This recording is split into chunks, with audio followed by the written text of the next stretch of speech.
माझी मुलगी नको सॉरी मी मराठीमध्ये सांगायचं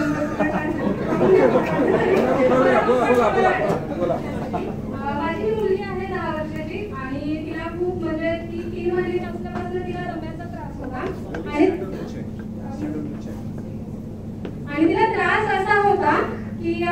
तिला अस्थमा होता तर डॉक्टरांनी आम्हाला तिला इन्हेलर दिलं होतं देण्यासाठी तिला 7 वर्षापर्यंत हा त्रास चालू होता आणि त्या इन्हेलर बरोबर तिला एक गोळी दिली होती अशी की रात्री जर का तिला दम्यामध्ये खोकला आला सर्दी कफ तिला 15 दिवसांनी होत होता आणि तिला खोकला रात्रीच्या 3 नंतर येत होता डॉक्टरांनी सांगितलं होतं 3 नंतर जर का तिला असं काही खोकला आला तर एक गोळी देतो आम्ही ती गोळी तिला ओढायला सांगायची आणि ती गोळी ह्याच्यासाठी होती की तिला जर का तो अटॅक आला तर तिला ती गोळी घ्यायची होती आणि आम्ही अशा सिच्युएशन मध्ये गेलो की त्यावेळेला आम्ही एक रात्र जागून काढायचो की मुलीला तो त्रास व्हायला नको म्हणून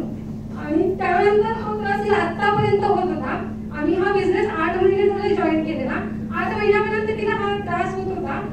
आता 8 महिने झाले तिला एकदाही असा काही त्रास झाला नाही आणि आम्हाला डॉक्टरांना तिला न्यायची गरजही लागली 10-15 दिवसांनी तिला डॉक्टरांकडे घेऊन जायला लागायचं ह्या त्रासासाठी मी एक आई होते मला खूप टेन्शन येत होतं की माझी मुलगी अशी आहे आणि तिचं फाउंडेशन जे आहे ते वीक होतं ज्यावेळेला ती जन्माला आली तर त्यावेळेला तिला ऑक्सिजन लावून भारती हॉस्पिटलला आणलं होतं आणि मी 8 दिवस भोरमध्ये होते अशा सिच्युएशन मध्ये तिचा जन्म झालेला आहे आणि आता ती एवढी स्ट्रॉंग आहे तर ती प्रोडक्ट काय घेते